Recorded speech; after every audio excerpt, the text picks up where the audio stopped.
It's Divas That Care Radio. Stories, strategies, and ideas to inspire positive change. Welcome to Divas That Care, a network of women committed to making our world a better place for everyone. This is a global movement for women, by women, engaged in a collaborative effort to create a better world for future generations. To find out more about the movement, visit divasthatcare.com after the show. Right now, though, stay tuned for another jolt of inspiration. Magical day to all. Welcome to Divas That Care Network. I am Joyce Benning, and I will be your host for this magical, robust lifestyle show. I want to thank each one of our listeners that have tuned in to the numerous different podcasts to listen to this magical show today. I am so very grateful and thankful for each and every one of you. And I have with me my amazing returning diva, Ann Klossing, and her and I are going to chat about thinking through the heart. Oh my, is this going to be one magical show? And with that, Ann, would you please introduce yourself to our listeners today? I'm so happy to be back here once again. I enjoy our monthly visits. But yes, my name is Ann Klossing, and I am an intuitive mentor, a guide. Kind of, you could throw me into that life coach, but I don't really coach like a life coach would because I tap into your soul. So it's me and you and your soul, and I take dictation. So I channel your soul and we work together through that avenue. So I'm more of a minister almost to your soul. That's how spirit has explained it to me. But some people wig out about that minister. Mm-hmm. If you look up the definition of a minister, it's basically you're the person just delivering the message. Mm-hmm. So Yeah. and it's a joy. My pleasure. I can tell you love what you do. And I love that being an intuitive mentor and tapping into your soul, because to me, that's where the truth really lies, is inside of us, in that soul and in our hearts. So that's perfect lead into thinking through the heart, because when you think through the heart, it changes the whole perspective of life for me anyway. It's so much different than thinking through the ego and the mind. So how would you like to start to share with our listeners today? I would like to just let everyone know that thinking through your heart is just like doing daily exercises. It's learning to shift your perception from your mind to your heart. So for me, it's visualization. So when I meditate in the morning, I think about little Ann, and she shrinks herself down and she's inside her body and she's standing outside of her heart and she sees these magical doors to her heart. And everybody has the doors on their heart. You can change them. So if you're into changing your decor, you can change what your doors look like. Mine look like big old wooden doors. And for any reason, if you cannot open the doors or they appeared locked, you are the only key holder. And it is always in your left hand. So as you use your imagination and you travel inside your heart and you see that the chains are on the doors, if you look in your left hand of that mini you, your key will be in your hand and you simply unlock it. And that is something that I did not realize, that I had the key to my heart. And I'm the only keeper to the key to my heart, no one else. Mm-hmm. But through our life's challenges, we have a tendency to, when we experience that, first love of our life or whatever our hardship was or our heartache was, even the loss of a pet, we can have that tendency to guard ourselves and guard that precious heart from hurting. So you feel from your heart. The mind is just a thinking thing, but your feelings occur in the heart. And it is from the heart that that energy from your heart is delivered to the brain. So when we're hurting and your heart is putting that feeling out, it goes to the brain, and that's where we can become entrapped in our thoughts. But when we can bring ourselves and open up the doors to our heart and walk inside, and you create the room in your heart, whatever it looks like. So for me, it's this lovely little cottage with a fireplace, and then off to the side is my classroom and a chalkboard. And sometime Albert Einstein comes to the chalkboard and writes messages. And then off that, I have a pathway. That's my journey path. So sometimes the angels meet me there. And right now, I'm inspired to work with Albert Einstein in imagination.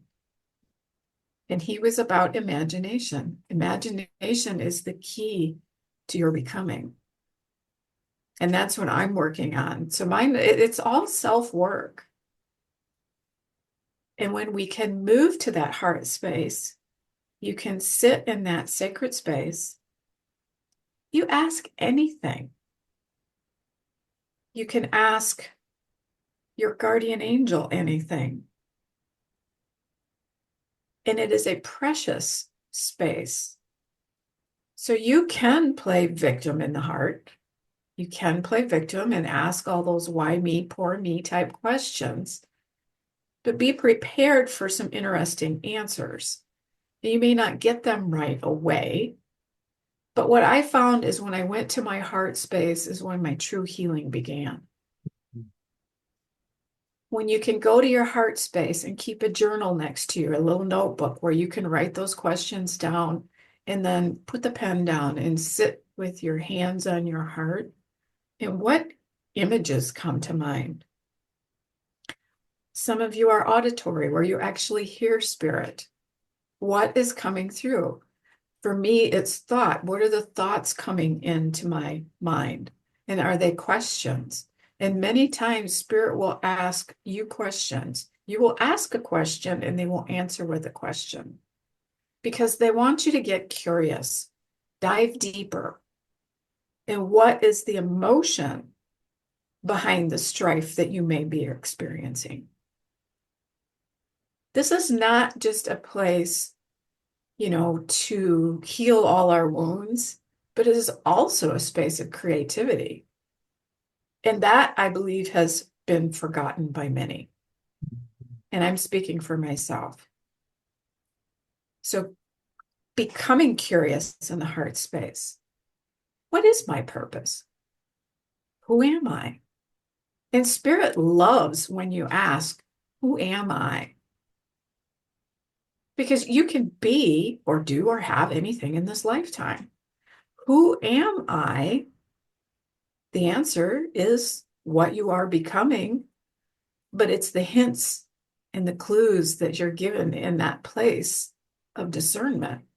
So the heart is really gorgeous because that is a place of discernment. It is a place to heal, but it's also that discovery and growth. And that's when it becomes a really fascinating and fun place. So I have many meditations that I use with my clients, and it's always given by the soul. And some of them are like sacred geometry, where you will take an hour out of your time. The work begins on you and with you and in that beautiful heart space. Oh, yes. Oh, how true that. Oh, that is just beautiful because when you said creating that space, in my mind, I'm out in nature. Nature is where my space is. And I can see this beautiful running, flowing, beautiful creek, and everything's beautifully green, and my horses and my dogs are just all around me. And so many times when I go there, it's my angels and my spirits or my dogs that are now my angels that have crossed over. I can feel them. I feel them, their nearness, and I feel them talking to me and feeling it in my heart space. And when you said they will come back with maybe a question to you, and oh, how true that is, because that gets your heart space thinking like, okay, what is my real challenge here? What am I to learn from this challenge? And it's always then when I figure that out through their help, they're like, yeah, you got it, girl. You got it now. And I always feel like creativity and imagination, it's like going back to when we were a child. We had that creativity and imagination. And as we grow older, it's gotten gummed down. The programming in this world has shut that off. And for me, it's we got to go back and find that because that's in your heart space. They want you to be happy. Your angels, your spirits, It, you were brought here to be happy. looking at the opportunities too. Hmm. Yeah. Yeah. Oh, how true It's that is. what I find amazing is when I look back on my childhood and there's two teachers that come to mind, and both teachers, one of them told me that I'd never be a good writer. I'm an author. Hmm. And I've had many people tell me, wow, you're a really good writer because it's like I was right there, like I Hmm. was right next to you. Hmm. And the other one was, I would never be an artist. Yeah. I got all kinds of paintings behind me. I know the listeners can't see them, but Joyce can see them. They're One of them I beautiful. did when I was a kid. Hmm. And it doesn't matter. I did them. I'm the one who had the joy in creating them. Yes. And it doesn't matter what anybody else thinks of them. If they brought me that much joy, and my best paintings to me are the ones that I give to my family. Mhm. And I get to watch their face light up when they receive that gift. So that place in the heart where we can recall those old childhood where we were told no, or you're never good enough, or you're too fat, or you're too this. Mhm. And if you can sit with spirit in your heart and ask, what lesson, what is the golden nugget here? What do I need to learn? Like you just said, Joyce, what is the takeaway from this? And sit and listen. And sometimes it doesn't come to you right during meditation. And you might put that pressure on yourself when you're sitting in that heart space to sit there and want that and desire that answer immediately. But the reason you do not receive answers immediately is because number one, you're most likely not ready to hear it yet. Mhm. And when you're ready, and maybe it'll be when you're folding clothes, or you're doing the dishes at the sink, or you're in the shower. Mine, it's two places. I'm either on the latrine or I'm in the shower when it usually drops in. I think they're like, oh, we have her attention. So yeah, that's when they come through. And I love epiphanies, that aha moment. It's like, yes. And it's like the universe is brilliant, extremely brilliant. Because they know just the right timing, like you said, in the places where yours come. Mine come a lot of time when I'm cleaning my horse's stalls. I'll go, that's it. It's like it's an aha moment, the light bulb come on, and I'm sure the angels and spirits are chuckling, going, she finally figured it out. You notice there's something there? I'm sitting on the latrine, you're scooping horse manure. So there's two things and there's Right? nutrients in both. Uh-huh. It's And our always mind we don't have to think a lot about when we're doing those no. things. So it's You're like, okay, they know they can come in and fill our heart and give us those ideas that it's just amazing. And sometimes I think too, because they've always told me, don't get so stuck on the past, the problems Mhm. from the past. And I think a lot of people do. For me, I've always felt they're just stepping stones to get us to where I am today. And some of those were pretty hard stepping stones. But if we wouldn't have gone through them, maybe we wouldn't have reached where we are today. Oh, The heart is it's no conditions, hmm. absolutely no conditions. And it's a place where you can literally let your hair down and just be, Mhm. because it is your sacred space. No one else can get into that space. The only other is creation itself. It's life that is nothing but love. And focusing on yourself is so important right now. When the world looks like it's in utter chaos, the world has always looked in chaos. Mhm. That's how I look at it. I listen to the people who get caught up in the politics, and that in itself disheartens me. And it's like you can pour your energy into that, or you can pour your energy into yourself.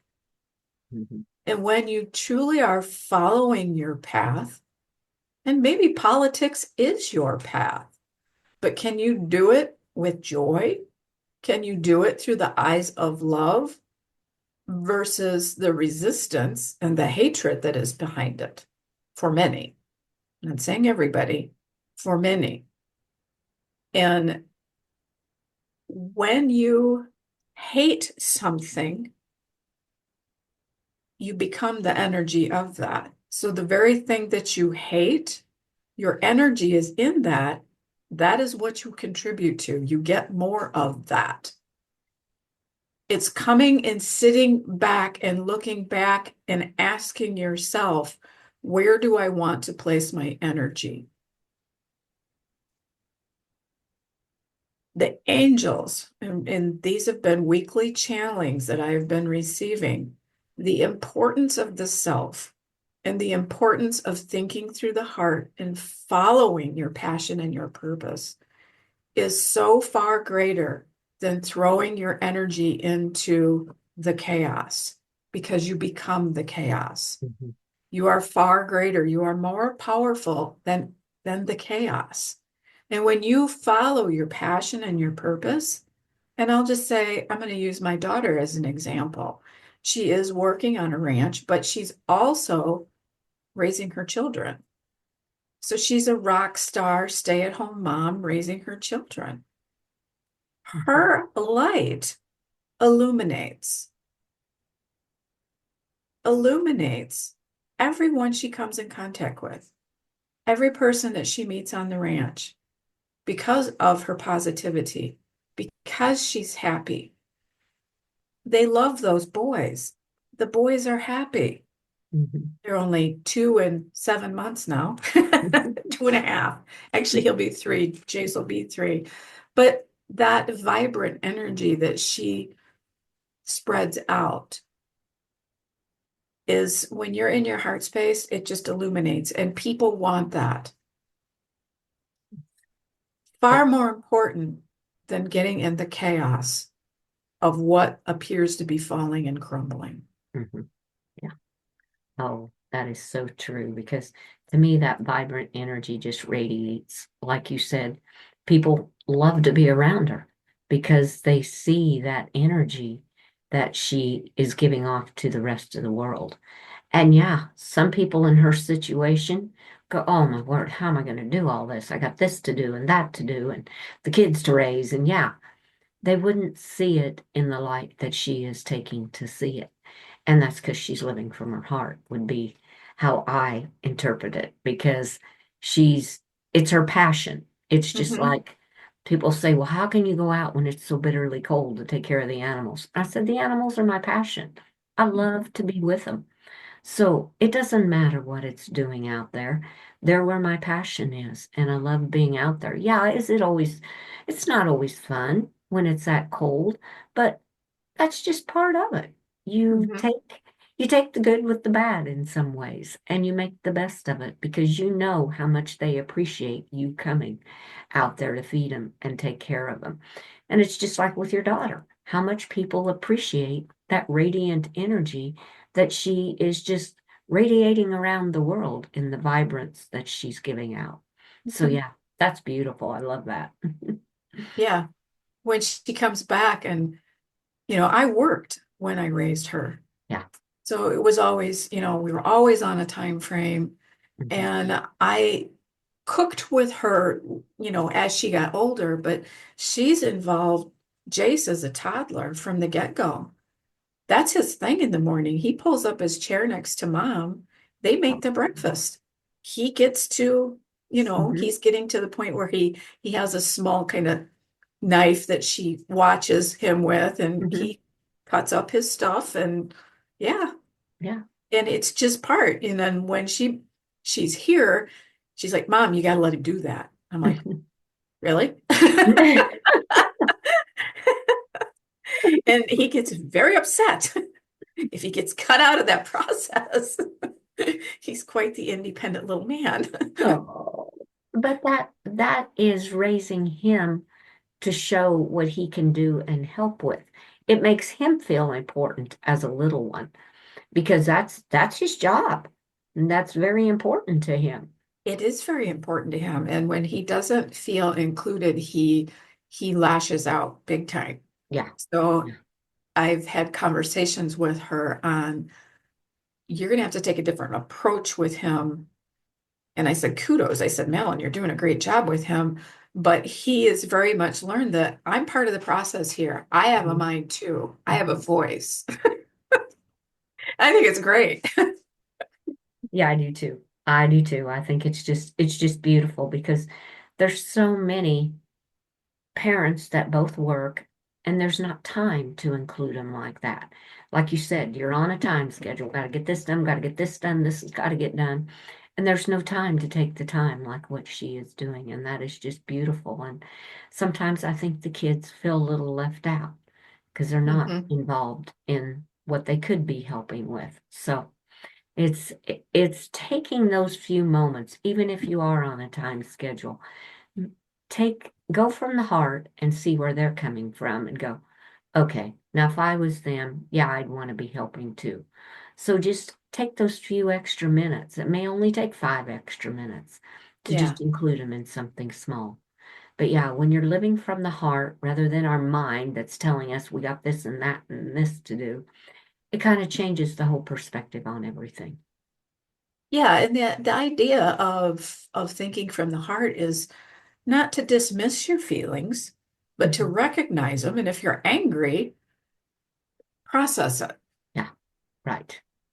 but don't stay there. So Mhm. it's not like you're going to, build a house there. Right. It's feeling it, acknowledging it, and then it's like, okay, now show me what lesson there is here. So it's like, if you felt like you've been wronged by someone, ask your angels to see it from a new perception. Mhm. Can I see this from the lens of compassion?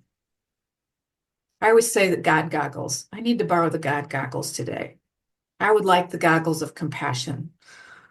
I would like the goggles of grace, and wear those for a while and see, what do you see in your heart? And I loved how you brought in your animals.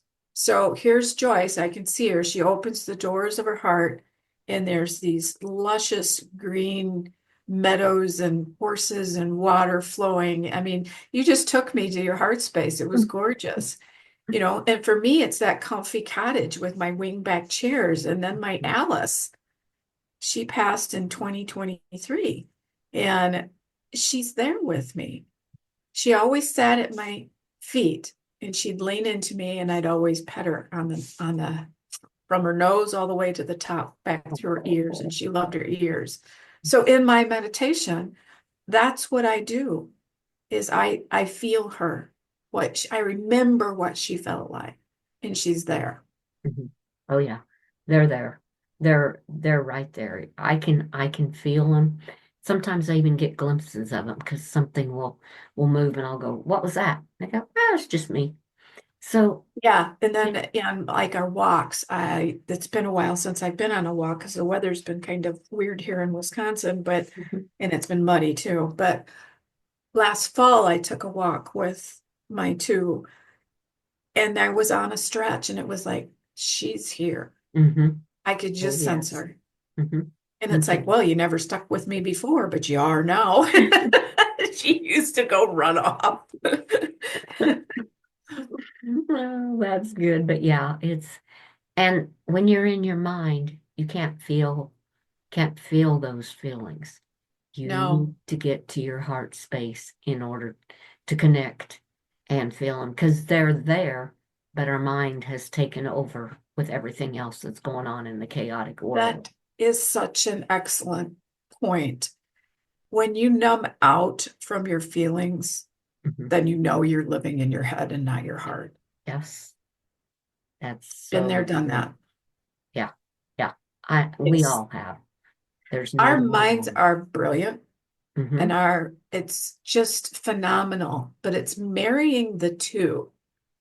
And I just listened to Greg Braden. This was one of his older talks about marrying the emotion and the thought. So the emotion from the heart and the thought is what our manifestation is all about. And he talked about praying for. I'm praying for rain. He says, whenever you're praying for anything, it's telling the universe that you don't have it. Hmm. So if you're praying for rain, you're actually praying for drought. I am receiving rain. I mean, you put yourself in that the rain is falling. You can Hmm. smell it, you can sense it, you can see it. There's the difference.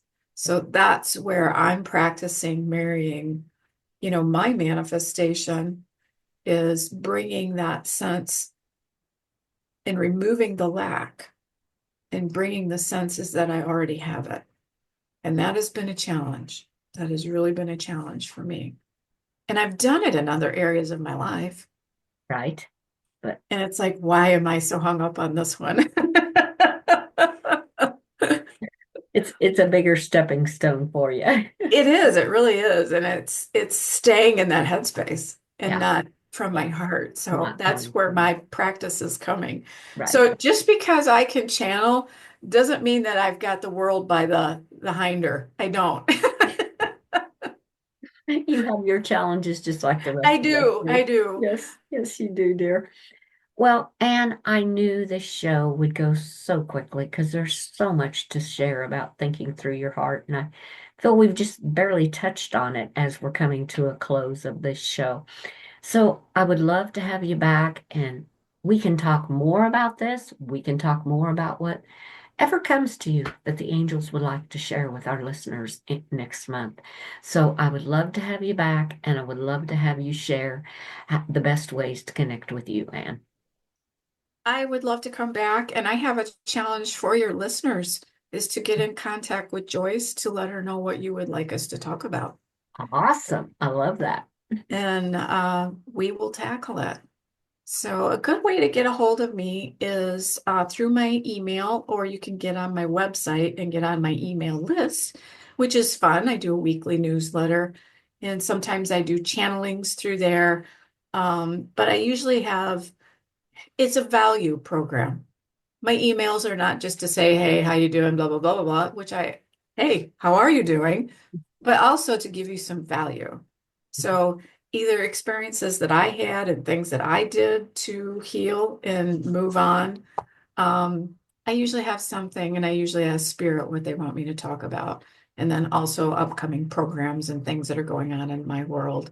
And then there's always that invitation to work one-to-one with me. So my email is ann@annklossing.com. And that is probably the best way. But I'm also on LinkedIn and I'm also on Facebook. And it's all my name just to keep it easy. Mhm. Oh, perfect. Oh, thank you so much, Anne. And your newsletters are fabulous. They are very touching, and you can tell they come from the heart. They're not coming from Anne's head, they're coming from the heart to help to touch others' lives. So Yeah, they and are I'm having beautiful. fun with LinkedIn too. I'm doing news articles on LinkedIn, and those are different, a little more business flavor to them. Mhm. Like this last one we did, um, coming from a place of loathing, So if you're in a job that you really don't like, how do you how do you get beyond that? So it's like from loathing to gratitude and being in appreciation so that you can really figure out what you want to do with your life. Oh, beautiful. I need to check that out. Thank you for sharing that. Yes, So and that should be in the featured. So I'm still getting used to LinkedIn and yeah, but I'm enjoying it. It's not awesome. as busy. Yeah. is Facebook. I agree with you. So, well, thank you so much, Anne. And I want to wish you and all your families, four-legged, two-legged, magical days until you and I connect again on Robust Lifestyles next month. Thank you. You're so welcome. And I want to thank all of our listeners for listening to this magical show with our amazing diva, Ann Klossing. Please share this show with all your family and friends and check out all the other hosts and their shows on divasthatcare.com. And remember some of the golden nuggets she left with us. You hold the key to your heart in your left hand and feel from the heart. And let that heart space is where the true healing is. And pour energy into yourself so you can feel from the heart. And with that, I want to wish each of you a very magical day. Remember, be kind to all, including your animals. Give them a great big extra hug and share all your love with your animals as they so deserve it. Until we connect again on Robust Lifestyles, stay strong and healthy. Thanks for listening. This show was brought to you by Divas That Care. Connect with us on Facebook, on Instagram, and of course on divasthatcare.com, where you can subscribe to our newsletter so you don't miss a thing.